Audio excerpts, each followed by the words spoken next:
Well, thank you very much for the invitation. I'm actually very pleased that Dippie Dixon, an old friend of mine, Hugh Dixon, who, when I was working for the National Trust in Northumberland on Havens Ward, he came to join as the Historic Buildings representative and was a great supporter of our work. And he's Dippie Dixon's great-great-nephew. So I have some connection. And the books of Dixon, Dippie Dixon, I also have and also admire. So it's a great tradition in this part of Northumberland.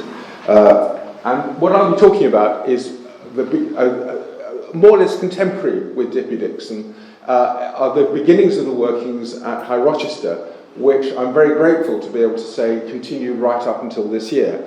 And I'm very happy to see Richard Carlton, who many of you will know, who was actually directing the works, although I shall be putting them into a sort of context for today. So, High Rochester. Now, I'm pretty sure most of you are aware from High Rochester, although I now live in Berwick. I used to live in Hexham, and then I went for a short while to Scotland, and then saw the merit of living in Northumberland again.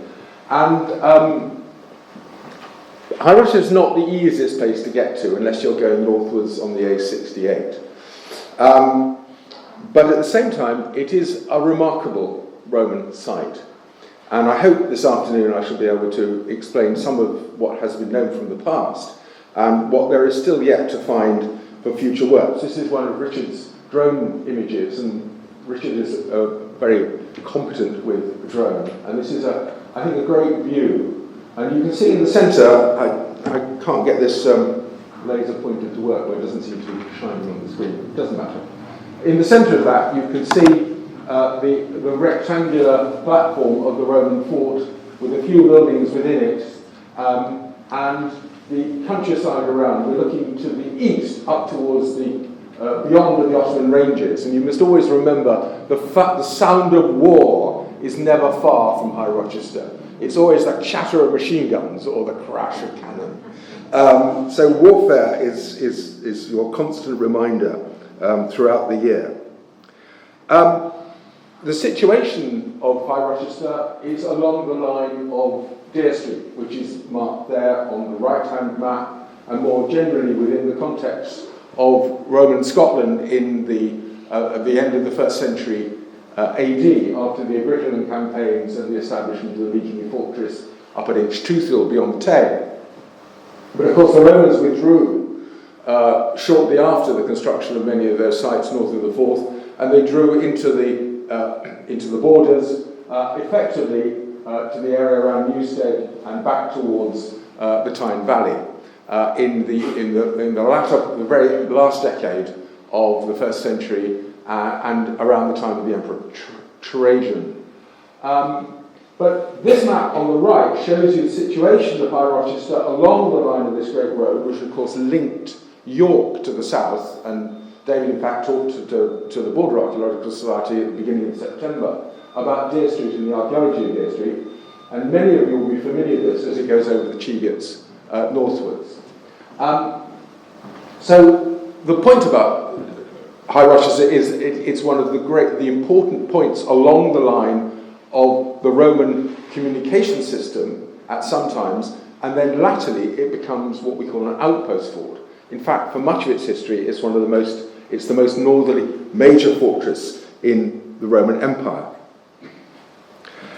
So here we can see basically Kew Green, Risingham, High Rochester, Newstead, and then Corbridge to the south, just the general topography.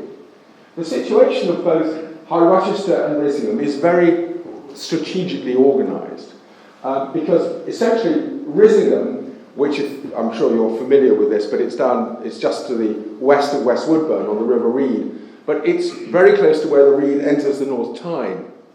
And it then gives you access, not just north-south, but also up into the North Tyne area. And similarly, High Rochester, again, the road that goes across towards the Coquet, through Holystone, and then over further on towards Low-Learchard. And you can see the line of that road running up towards Tweedmouth on the right. So that's the sort of the general setting. Now, where do you see the remains from these sites? Well, the place you go to is the Great North Museum today. There are some remains in Alnwick Castle Museum, but in particular, the Great North Museum, what used to be the Museum of Antiquities in Newcastle University. And I won't say I'm slightly disappointed with the Great North Museum, but I was very familiar because I taught at Newcastle and I was a postgraduate student at Newcastle, so I was always familiar with the old Museum of Antiquities, which, albeit a sort of slightly old-fashioned museum, the material was nicely laid out, whereas today it's all sort of scrambled around, and then you have images of potential Romans getting in the way of the artifacts. So if you can look beyond these two shadowy characters, you see an inscription, or rather the fragments of an inscription. I suspect most people who go to the Great North Museum don't really take that into account. You used to see it in the old Museum of Antiquities across the end of the wall. It's a series of fragments which have been put together. The text has been read. It was read by Ian Richmond, who was professor at Newcastle before he went to Oxford. And that inscription, which comes from Risingham, we know comes from the headquarters building of the fort. What's important about that inscription is what it says. It's it's a building inscription from the time of Caracalla and his mother, Julia Domina. So it's the early 3rd century. And it mentions the emperor as victorious against all of these peoples. He's victorious in Arabia, in Parthia, Adyabini, which is Kurdistan. The Sarmatians, that's north of the Lower Danube in Lower Romania, in Germania and in Britannia. That's a fantastic, this is a real statement of imperial power. If you were a local chieftain brought into the headquarters building of this fort, you would be confronted by this huge inscription, and it's quite likely that the elite of the indigenous elite, let's say, who there must have been some, although we don't know a great deal about their material culture, but the indigenous elite who are living between Hadrian's Wall, to the north of Hadrian's Wall, and the frontier lands of Hadrian's Wall, if you like, they would have known some Latin by this time. And they would have seen these names across. These names, which is like a geographical description across the Roman world. So we have to remember these forts, particularly Risingham and High Rochester, as centres of military power intended to really place, not just to defend the wall, but to express Roman authority beyond the wall. Now, some of you, I suspect, have been involved in the project, this Revitalising Roman Redesdale project. And Paul Frogson told me about this a couple of years ago, before he went off, as he tends to do something slightly more exciting somewhere else. But he'd really, I think, got this really well going in terms of the use of LiDAR to investigate the sites in Redesdale. And if you haven't looked at the website and you haven't looked at the downloaded PDF, which has many of these sites, it's a really terrific resource, actually, and needs to be made more of. So this is actually the LiDAR image of Risingham. There's the reed on the left, there's the fort platform, but with medieval structures all over it, and then some of the ditches around the fort. Now, there was a resistivity survey carried out by Alan Biggins in the 2000s, but in practice it didn't reveal a great deal, unlike the resistivity surveys that we'll see in much more detail for High Rochester. But this is the location of that inscription. And what else I haven't really got time to go into Risingham, but Risingham has a gate which was excavated in the 19th century and which is illustrated in Ian Richmond's Romans in Redesdale, which is volume 15 of the History of Northumberland, that great series, which is really, the Romans in Redesdale, again, if you're not familiar, is really the source to go to, the first source to go to understand what's happening in that area. But Richmond illustrates this extraordinary gateway, which is also associated with this fort, but I'm not saying much more about Risingham. Now, the Romans in Redesdale, it's all part of an HLF Heritage Lottery Fund project, revitalising Redesdale. It's not just Romans, but this is the Roman aspect of it. It's also looked at Brick history and other aspects of the history of the region up from Otterland. And it has produced, as I say, some really spectacular images of enabling us to see many sites in a slightly different way than we had formerly.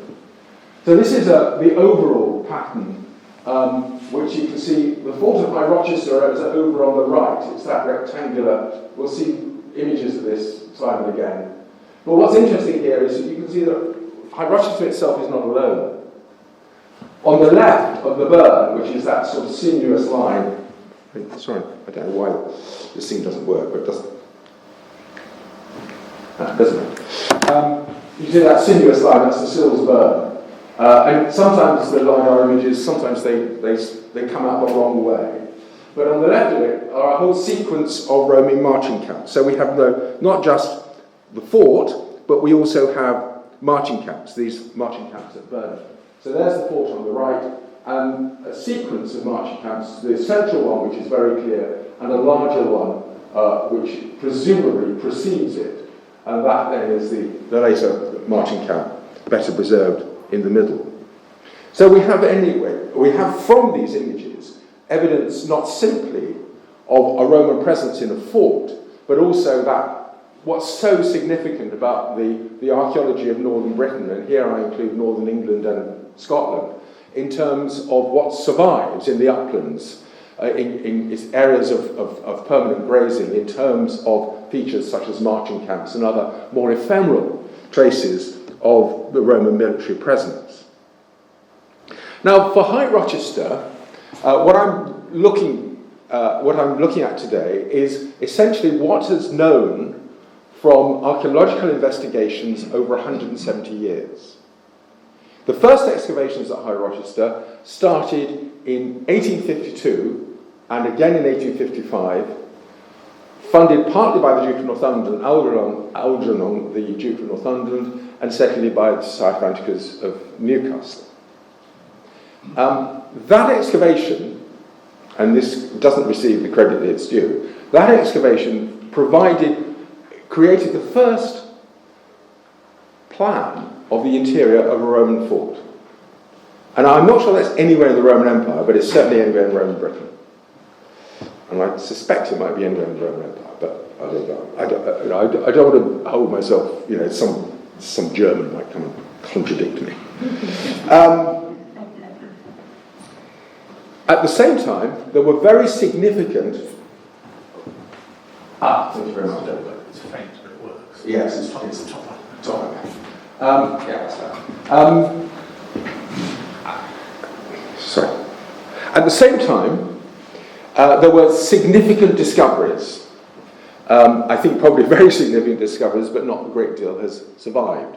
There are some remains as I mentioned before, in Alnwick Castle, and there's also the reason that there is a very significant collection of Roman inscribed stones and work stones in the Great North Museum is because, of course, the Great North Museum represents the collection of the Society of Antiquaries in Newcastle upon Tyne. And amongst them is one of my favourites. These are the three nymphs, or maybe Venus and her handmaiden nymphs. It's really not the most beautiful image in the world. And here in Rothbury, I can say with absolute hand on heart, I admire greatly what does come from Rothbury in the Great North Museum, which of course are the fragments of the Rothbury Cross, which is a work of outstanding sculpture. This is not a work of outstanding sculpture. It is, however, of interest, because it reveals a local craftsman, presumably a soldier or somebody associated with the army, who is attempting to create images which are entirely classical. The pose of the naked lady, who looks rather askance and eyes looks as though she's terrified, holding her locks, is a pose of Venus or Aphrodite which you can find in numbers of examples around the shores of the Mediterranean, exactly that sort of position, flanked by her two nymphs. So here we can see this fusion between a native tradition or a native interpretation, but also the prototypes directly coming from the Mediterranean world, from both Greece and Rome. And here you have obviously images of water, carrying symbols of plenty and so forth. But it's a really sophisticated, the iconography of this is complex, yet the execution of this is a bit clumsy, let's say. But I still think it's impressive. And actually, the way it's displayed in the Great Museum is actually very impressive. The lighting, I think, everything, it looks great. It's a slightly spooky figure at times of Halloween. But there are lots of other inscriptions, and I'm not going to go through all these inscriptions. I want to really talk about the archaeology, but it's worth just reminding ourselves who was there, what were the people. And we see this from the texts. We know all the names. We know the names of most of the units which were stationed there, certainly from the 2nd and 3rd century. We have the Lingones and the Barduli who came from northern Spain, the Basque country. That's in the time of Caracalla. That's the same period as that long inscription from Rizzio. And then we have other units. We have units of the Exploratores Romanienses. So we know the name from various sources, were Bremenium, the place of the roaring stream. It never roars very much, that stream, but anyway, it's a good name. The Exploratores, they're scouts. So we begin to start to see that, there are specialists. We have vexellations, in other words, members of various of the 2 of the 3 units from northern Britain, the 20th and the 6th. There's an inscription of one of these. This is the vexillation Legio 6. And they did some building work. And then we have the Barduli, are cohors equitata miliaria, which means they were 1,000 strong. There were only 666 troopers in the charge of the Light Brigade. Now, not all of these were cavalry, but there was a significant proportion of the unit was cavalry, the other proportion was infantry. So this is a brigade strength unit by anybody's standards. 800 infantry to 256 cavalry. That's the nominal strength. So these are the sort of units in the 2nd century, probably from the Antonine period onwards, probably not Hadrianic. We have no direct evidence to suggest that these sites are occupied at the same time as the construction of Hadrian's Wall. But once the Romans had moved northwards up to the Antonine Wall and then moved backwards, it was still occupied right up into the beginning of the 3rd century and perhaps later. And this is just to give you an idea of, I counted these, there's only 20 of them there. So we have 256. That's quite a formidable group if they were at full strength. It's a formidable group of cavalry. These are just people who like dressing up as Roman cavalry and have got the money to do it. It's pretty expensive hobby, but don't matter. This was an English Heritage Open Day about 4 years ago in Carlisle. We have other inscriptions, and some of them are interesting. They suggest, for instance, that there was a Mithraeum, that possibly baths, but we know there were baths, and we'll come on to the baths in a minute. And then we have inscriptions which tell us about the sort of people who lived in the fort. Were they all sort of grumbly, grunty soldiers and their officers? Well, there were children. Hemagris, who was the foster child of the tribune, which was one of the commanding officers. And then there's some evidence for women. So these are the sort of questions that then we can turn to and say, well, what further? How further can the archaeologists expand our understanding? This is possibly the most remarkable inscription. And this is an Ellesden church. You can pop into Ellesden church and see it. That's what it looks like. You won't be able to, unless you're extraordinarily skillful, be able to read it, because it's very poorly cut. I use a 19th century version of it, because that actually brings out the letters much better. But this text is really, it relates to a man called Rufinus, who was the tribune, and had served as the sub-curator of the Via Flaminia, which was one of the major sort of Roman roads in Italy. So you can see that the Romans were quite sensible. This was a man who'd done a good job, or perhaps hadn't done such a good job, but I suspect had probably done a good job. You could say being sent up to Deer Street wasn't necessarily a reward. It may have been considered to be important. And these guys only held their commands for about three or 4 years. They weren't there for the rest of their lives. He was sub-curator of the Via Flaminia, but more importantly, he had his wife with him, because when he died, his wife put this inscription up. And she was called Julia Lucilla, and then she put these 2 letters after her name. These letters are hugely important. They are Clarissima Femina, which means that she wasn't the same status as her husband. She was senatorial. She was of the very highest rank in Roman society. So you can see that these places are not insignificant. But what were they like? Now, the excavations in the 19th century clearly uncovered a lot of stones. That's inside the fort. And rather sensibly, they decided to use those stones to create a small schoolhouse. And as you're travelling up the A68, just before you come into Rochester Village, there's a sign saying Rochester Village. There's a little lane that goes up to High Rochester. And beside the house next to the lane is this little school porch. And it's constructed completely of stones from the excavations in the mid-19th century.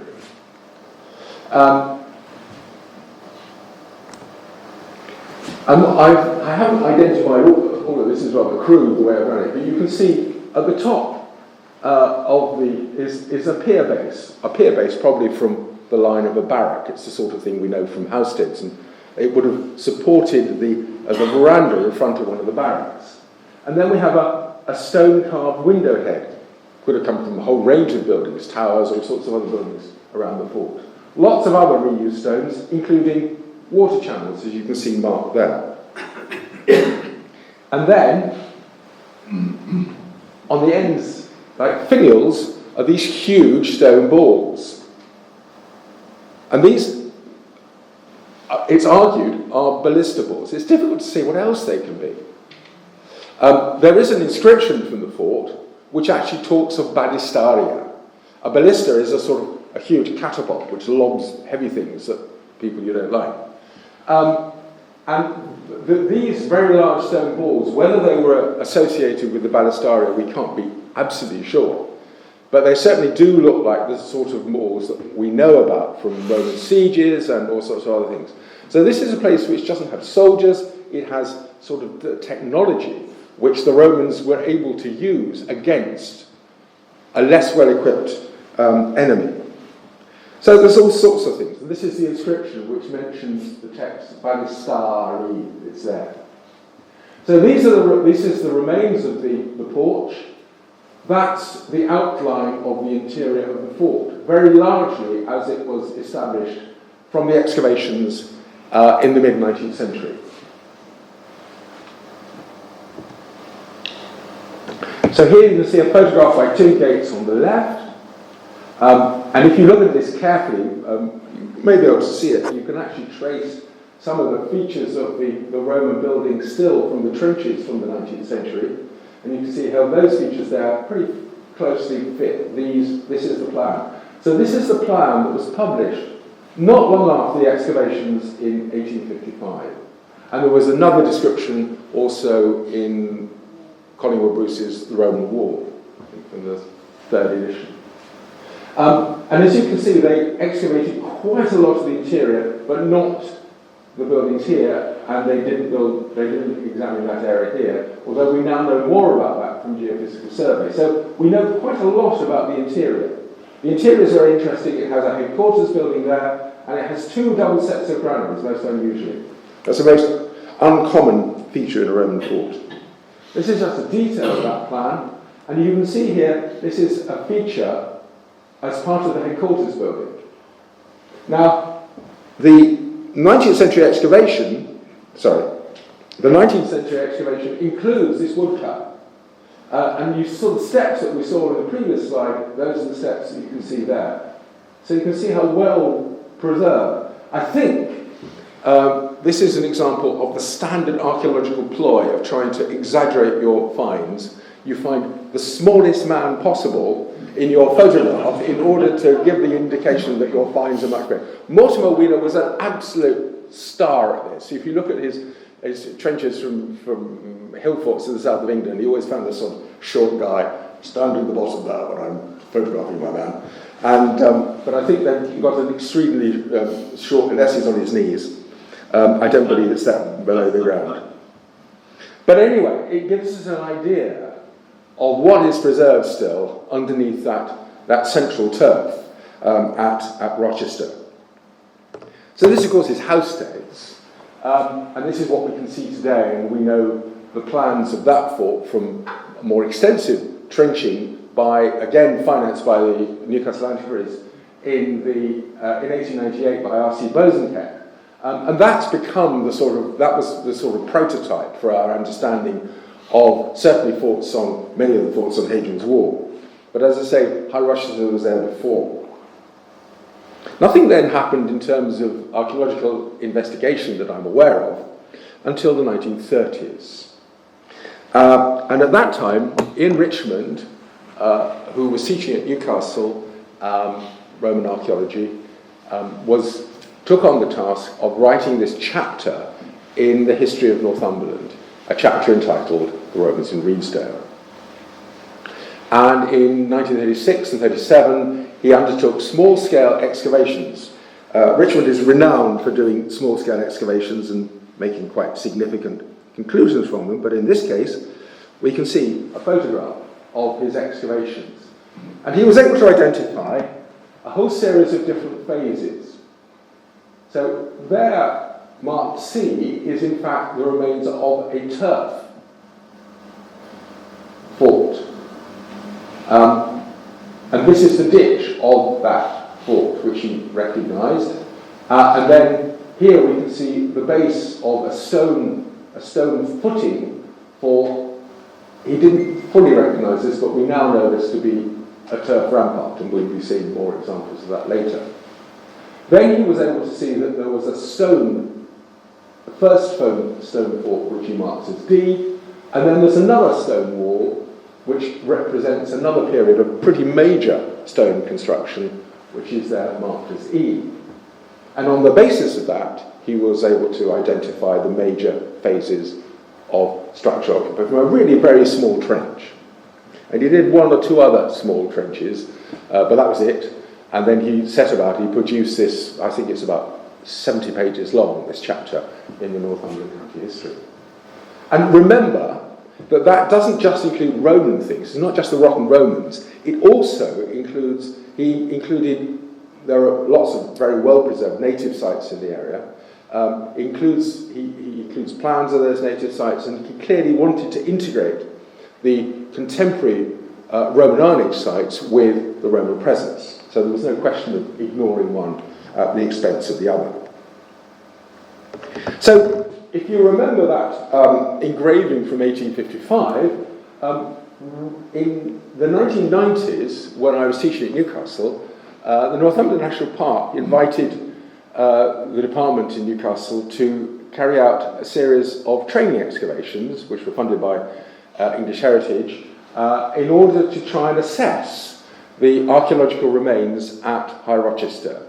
And this was partly to be used as a student training excavation, and partly, as I say, to carry out a series of geophysical investigations, mainly outside of the fort, but some inside the fort. So outside the fort and inside the fort.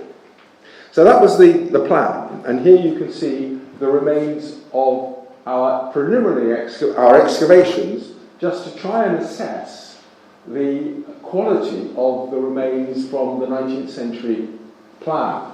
And this area here corresponded almost exactly to what we saw in the 19th century plan, and included, there it is there, that is the remains of a stone hypocaust. In other words, that was a heated room at the back of the headquarters building. And you can see how it's almost on the surface. It just had about there was took the turf off, and there was about that much soil, and there was the top of the standing. It was a monolithic hypocaust there.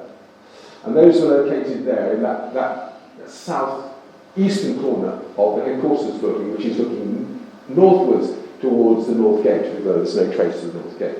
What is preserved, of course, and we'll see that later, is the west gate there.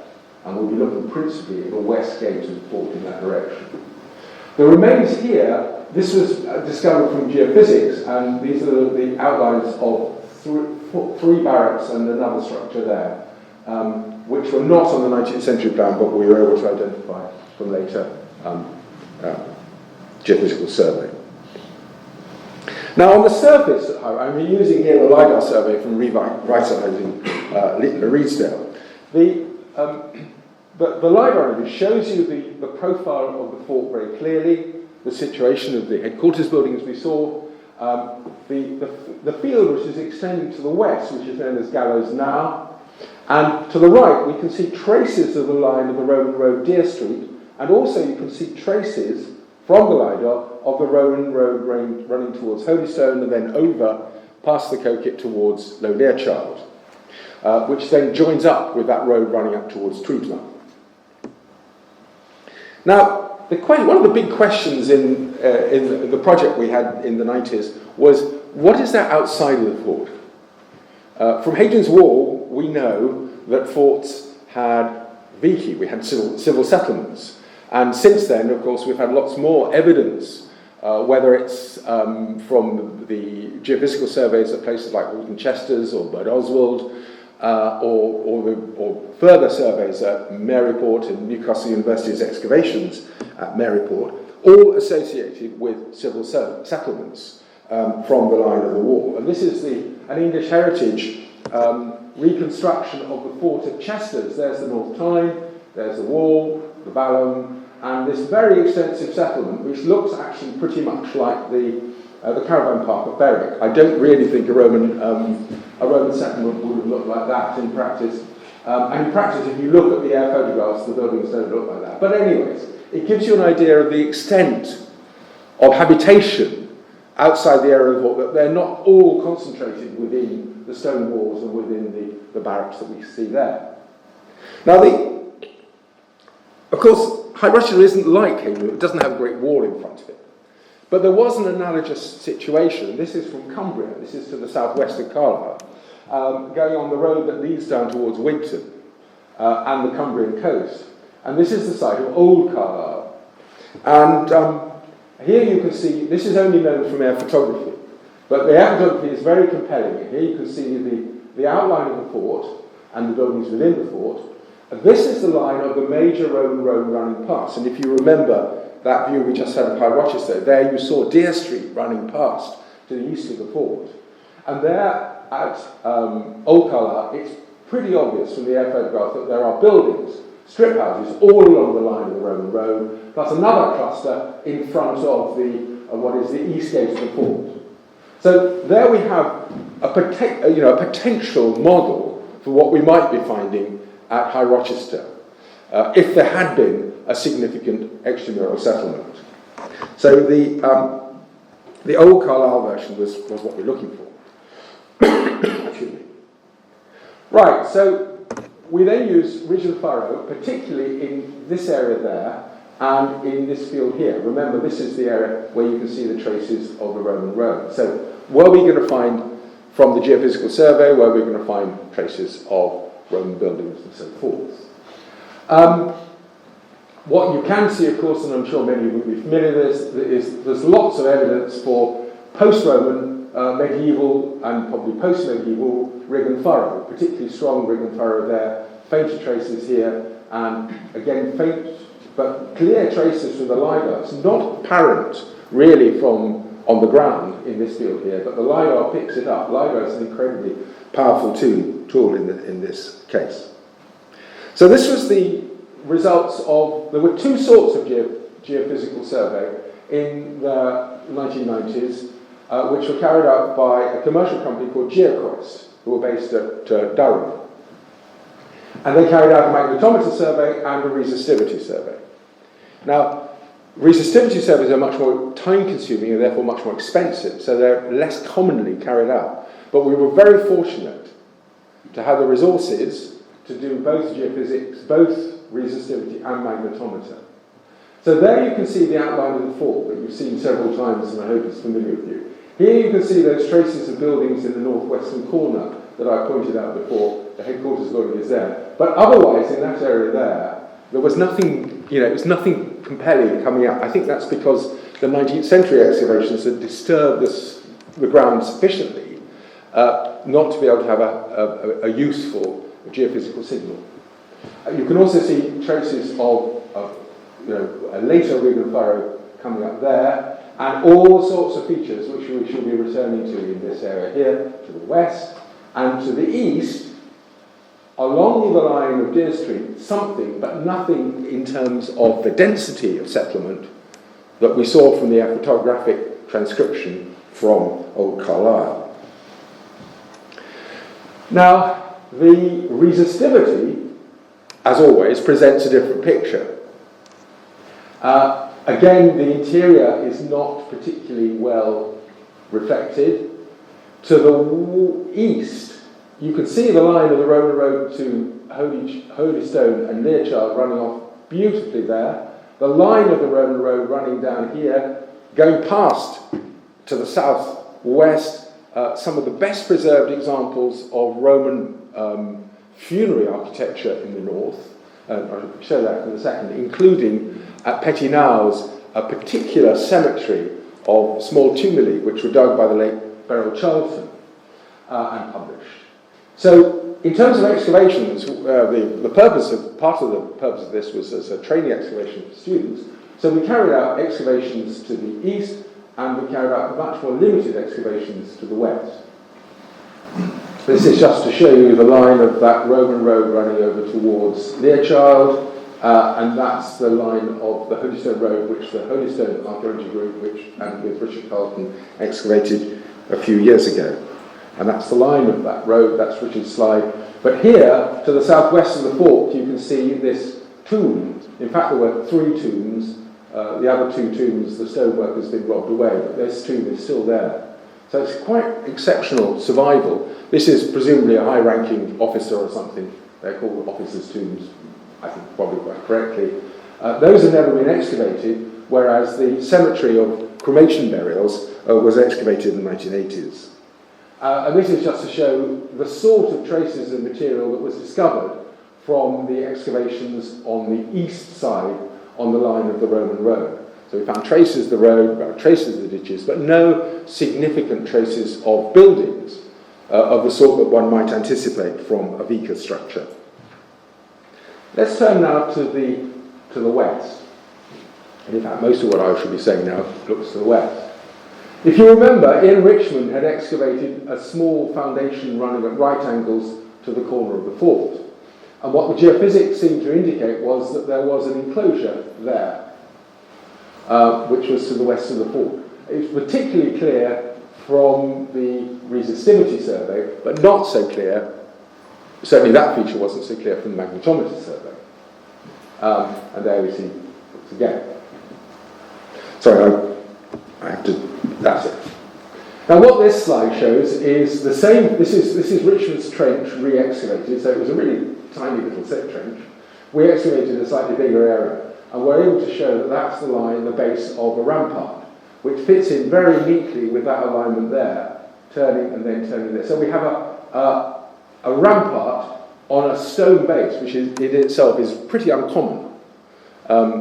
When Hadrian's Wall was in the west was constructed as a turf wall, which was the first phase in the west of the River Irving, it was just constructed straight onto the soil. Most examples of turf walls we have are constructed straight onto the soil, but here there is a stone foundation, stone flagging. The Antonine Wall in Scotland, and I'll come on to say a little bit from what one of my colleagues in Edinburgh is working on currently. The Antonine Wall is, however, constructed on a stone base, but a proper stone base. So this is actually a sort of in-between, but the front face of the turf was beyond this stone flags like that. And there you can see that trench and the way it runs up to the fort wall there. So those are the major features of this annex, and there's a sort of structure there. And that's that junction that we can see just there. Right. I hope I've managed to orient you. On the On this side, we looked for this, we put a trench in, and there we found footings, slightly more substantial footings, and these may relate to what we're going to be seeing later on, substantial footings, and this material here is turns. And again, there'll be more traces of this. That's the fort, that's the Battle House, which the late Bell Charlton lived in, and what's there will also become of interest in relation to the excavations this summer. But here you can see the way this turns and it comes down like that. And this light material, which you can see that's the remains of compressed turns. And I'll show more details of that in a minute. So, much of this is about the interpretation of the geophysics. Because following the work in the early 1990s, there was a how do I phrase this to make it? There was basically a disagreement in terms of between myself and the geophysicist. The geophysicist was happy to accept that feature there, but felt that all the other features which could be seen on the magnetometer survey were essentially geological and had no other significance. They were not anthropogenic at all. This is the West Gate, and that's the annex we were just showing you. And here are traces of the ditches which go around the fort, and that's a computer-generated model from the same period, which integrates the 19th century plan, the geophysics results all together on that plan there. So you can compare the two. They're approximately the same scale. Now, I didn't agree with the geophysicist, and I said, well, I'm not sure what that is. I wasn't convinced it was a Roman annex. And what I thought it probably was that, well, what I suggested it might be, and I suggested this in print, was that there might be a pre-existing Iron Age structure underneath the Roman fort, because there are a number of instances where Roman forts are very closely related to pre-existing Iron Age structures. And in particular, I was intrigued by the strange conformity around here. And at that point, because there was this disagreement, we weren't really able to go ahead and publish it because the rights were actually owned by the geophysicist. So I could write things in print, but I couldn't actually reproduce the plans. So at that point, I sort of got it across and just went on to other things. I was working in Turkey at the same time, so I probably focused on it. But here you can see. And then, about a decade later, Beryl Charlton and a friend of hers, I think they were rather frustrated that no results had come up, decided that they'd commission a separate geophysical survey by Alan Biggins. And Alan Biggins had started to work on a number of the forts on the wall, had some very interesting results, particularly at Halton Chesters and later on at Bird Oswald and so on. So Alan produced this, but Alan only produced a magnetometer survey. He didn't do a resistivity survey. So this is Alan Biggins' survey. And it actually matches almost exactly the results of the magnetometer survey from 1992, from a decade before, which demonstrates that the technology hadn't significantly changed. But you see some of these sort of lines and what they all mean. And Alan then went on to try and interpret all this. And I have to say I'm pretty much unconvinced. But this feature here, which is not the same set position as the annex wall that I was pointing out from the resistivity in the earlier slide, was of some interest, and also was these features here, which in geophysical terms have the sort of name of hotspots.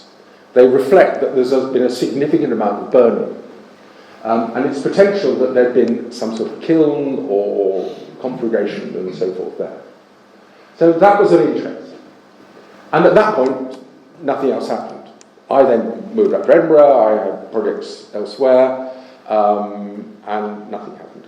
Revitalising Redesdale, however, as part of, I think, is it the second or third year? Third year. They decided that they carried out excavations on Roman Iron Age sites in the vicinity, including Rathenrohr, which were very interesting. they now decided that they would actually go ahead and test some of the conclusions from the various interpretations, my interpretation, and Biggins and Beryl Chancellor's interpretation, and so forth. So that's when they invited Richard to carry out a 2-week project, and I was able to come along and say a few words every so often. I came and visited from Berwick. So I participated to some extent, but it was Richard's project. And the idea was to try and test the results. And the 2 areas that were investigated, there was another area, but I reserved time down here, which was also investigated, was to look at this hotspot there, and to look around this hotspot there, and particularly to look at the remains of these very clear resistivity features, this black line, which represents ditches or whatever in this area there. And so this was carried out in July of this year. Now, I think I wouldn't be too mistaken that, of course, Richard, as many of you will know, is desperately fond of ceramics. And I think the reason the hotspots were chosen was that there was a hope that something might be ceramic. But one of them was extraordinarily interesting. Well, both were interesting, but one of them was particularly interesting. But unfortunately, it didn't have anything to do with ceramics. So this is Richard's view of the fort. You saw the earlier one. This is from a drone image, and it shows the 2 areas of excavation. One excavation there and another excavation there, both of which reflect the situations of those 2 hotspots. So, hotspot 1. Hotspot 1, you can see there is that Basel house. This is well, actually, that's not the Basel house. The Basel house that's an annex to the Basel house that was constructed after 1998, because I carried out a preliminary excavation underneath it, and then the excavation was an extension to the Basel house. This is the hotspot excavation at an early phase, when basically the turf had been removed, and this was the site, correctly located. I should add that there had been a preliminary further geophysical survey, just as a sort of check where they were going to be, which was carried out immediately before the excavations began in July. With a great deal of effort and soil removal, as you can see from that previous slide, what was discovered here was not a kiln, not a ceramic kiln, but a kiln, a very large stone-built kiln, constructed into the side of not the rampart of the Roman fort, but in fact, into the ditch system of the Roman fort. And as you can see on the right, there's a huge amount of burning. See all this redness, it's all burning. And there's this very significant characteristic ledge. So we have a wall there and a wall there. It's built presumably from reused Roman stones. But as a kiln, its function was to burn lime. In other words, it's a construction kiln for what I suggest is the final phase of main construction of the fort, which is associated with some of those building inscriptions, and it is also associated with what we can see as the remains of the west gate of the fort. So this is a quite remarkable discovery, because although Roman buildings on Hadrian's Wall were all built with mortar, we know, as far as I know, we know with any certainty of only one excavated example, and that comes from Housesteads, and that was excavated by F.G. Simpson in 1909. That's 111 years ago, 12 years ago. And there hasn't been an excavation or discovery of a kiln since then. This is, on the left, F.G. Simpson's photograph from 1909, and that are the remains of the kiln that was discovered this summer at High Rochester. So I think that's a really exciting discovery in terms of our understanding of Roman construction techniques and methods, and it gives us some idea of, when we look at, an inscription which says "fake it," in other words, was made. What does that "fake it" really mean? It means a huge investment in time and resources and materials in order to rebuild. And it's a pretty serious rebuilding. What we don't know, of course, is why did the fort need to be rebuilt? There was an Antonine fort, as we saw, that was Richmond's, I think, D, and then we have a later phase of E. So what was happening between D and E? Further excavation may reveal.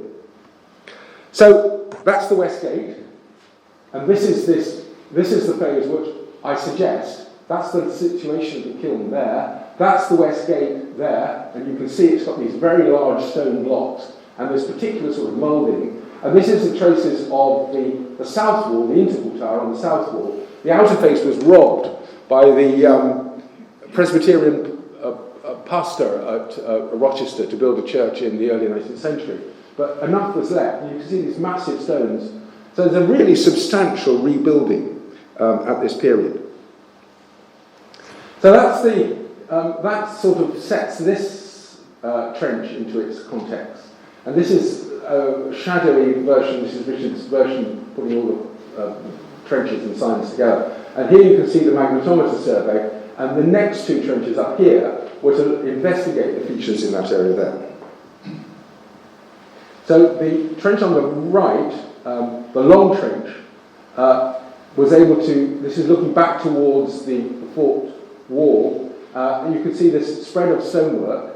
This was by the end of the excavations, and more interestingly, or in terms of sort of, you know, what you could really sort of identify, there was this very distinctive layer of broken stones, including one stone which had been clearly hit by the plough on lots of occasions. But also, interestingly, from a limited excavation right at the end, they were able to identify, this is a drone image from above, the fort wall is over to our right, and here you can see a line of what seems to be a wall face, but it doesn't seem to be a wall face on the right-hand side, only on the left-hand side. This is facing towards the west. So whether this is the base of a rampart or whether it's the base of a wall, further excavation is needed in order to be able to establish it. It's a very intriguing feature.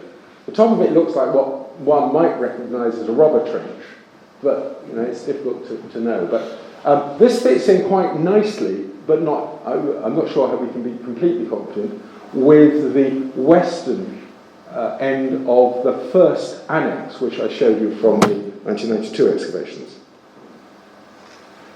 If we now look to the trench, the top trench, here the remains were, I think, really intriguing. You can see the front face of a stone flags, which again are the base of a rampart, and I'll demonstrate that in a later slide. This diagonal feature, which is parallel with that diagonal feature, parallel with another diagonal feature of that work, is a 19th century field drain. It was extremely well constructed, so well constructed that it was a bit puzzling at first because they used Roman stones to pack the sides of it. You thought, well, this must be Roman. But then, you know, stratigraphy and an understanding that it was you excavate that out, therefore it's cutting that and so forth. There's no question this is a 19th century feature, and the very fact that it's parallel with that one conforms that what we're doing is good old 19th century field drains. So that's a 19th century field drain, and that's cutting through all this stuff. But there we can see the remains then of the front face of the rampart, and then behind it we have this feature here, which is actually the clay, which is actually the turf bank of the rampart. And this side, I hope you can see there. But what's most intriguing, and to be fair, I'm not entirely sure one way or the other, and I talked about it with Richard, is whether this is actually, I think it's actually a stone line entrance into the fort. This is the entrance that way, this is the outside, but you know, there's no grade surface, there are no all sorts of things. Alternatively, it could be some sort of tower constructed, stone construction within the rampart base, but I think it makes more sense as that's one side packed up against the turf, that's another side, and that's an entranceway. So we have a very unusual feature there. So this is the interpretation of the geophysics, and what we were looking at were the features there. That's that hotspot. That's the hotspot down there. That's the hotspot there. So those features are all associated with there. What's interesting is what's not from the magnetometer survey that Biggins did is there's no traces of the ditches that were then later on discovered. So that's the fort, that's where the rampart was, looking out this way. So there was a big ditch there, another big ditch there. Neither of those show up with the magnetometer, and from those ditches are traces of sandals. And those are yet to be studied. But if you get a nice wet, soggy, the great thing about digging in the north, apart from getting wet all the time, is that you do get sometimes you get fantastic preservation. So there's a good example. Now the finds are really, so far, some really nice silver denarii, one of very, very obvious one of Hadrian, this one not so obvious, as I was sort of slightly bloated Trajan, but this is Trajan, that's Hadrian, so around about 100 AD, and that's about 126 AD. It's rather fine blue bead, two blue beads. Variety of ceramics, not much saming, but quite a variety of ceramics has come up. And this is a piece of slag that's a piece of, is it glass? It's glass in it. So there's evidence for some sort of metallurgy, metalworking activity, craft activities on the site as well. So the question then is, what the excavations this year have discovered. Of course, the problem with excavation, as always, all it does really is pose more questions, but it does reveal that there is a great deal more to be learned, particularly from the western side, and this complexity of annexes. And of course, what does these very well sort of structured annexes, what do they tell us about the fort? Well, it's not like if there were a settlement outside of the fort, it wasn't of the sort that you find on Hadrian's Wall or to the south of Hadrian's Wall. This was a different part of zone. These were the frontier lands north of the wall, and these are areas which needed, security. And so you have to build a sort of secure annex, which could have been occupied in a variety of ways, and only future excavations can actually really reveal that. But it also does tend to suggest that there are two phases of the annex, and that my initial interpretation that we have a pre-existing pre-Roman Iron Age structure there is probably mistaken, although there might be something there, because some of those alignments don't really fit. But then also there's always the question about when was the fort abandoned. We haven't yet got evidence for that, probably by the 340s. Before the middle of the 4th century, but there could well have been a sort of withdrawal of troops, but still a sort of temporary presence at certain times. And I think sometimes Roman archaeologists like to think that either people were there or they're not there, whereas we know that military things are frequently much more fluid than that. So these are just traces of some of the stonework, which suggests that parts of the walls were repaired later on than that major restoration I was describing. So what I hope I've been able to tell you in the course of this talk is something about the sort of variety of evidence that still exists and still exists to be found. This is a site with a real depth of stratigraphy going right back to the 1st century AD, which extends into the 4th century and potentially beyond. It's a site which has a different sort of life. It was a centre of real activity and political transactions, one suspects, in a way that forts on Hadrian's Walls never were. And Rudyard Kipling, in Parker Boots Hill, in the chapter which is called On the Great Wall, he has this wonderful description of coming up to the wall and beyond it. In the naked hills beyond the naked houses, where the shadows of the clouds play like cavalry charging, you see puffs of black smoke from the mines. The hard road goes on, and the wind sings through the helmet plume, past altars to the legions and generals forgotten, and broken statues of gods and heroes, and the thousands of graves where the mountain foxes and the hares peep at you. Red hot in the summer and freezing in the winter is that big purple country of the broken stone. And I think nothing can sum up Redesdale and those forts of Risingham, High Rochester, and then beyond up towards Chew Green than this evocation which Kipling has. And I know Kipling, we criticise Kipling now from our post-colonial perspectives, but he also had he does have certainly as perhaps it's an old man saying, I think there's a perspective there that is valid. So thank you very much for your attention, and thanks for all the people whose work I've managed to incorporate, particularly Richard, who's here, Paul Frogson, and also the late Beryl Charlton, and Karen Collins, and Revitalising Research. And there's Coquetdale from South Yard to cheer you all on. Thank you very much.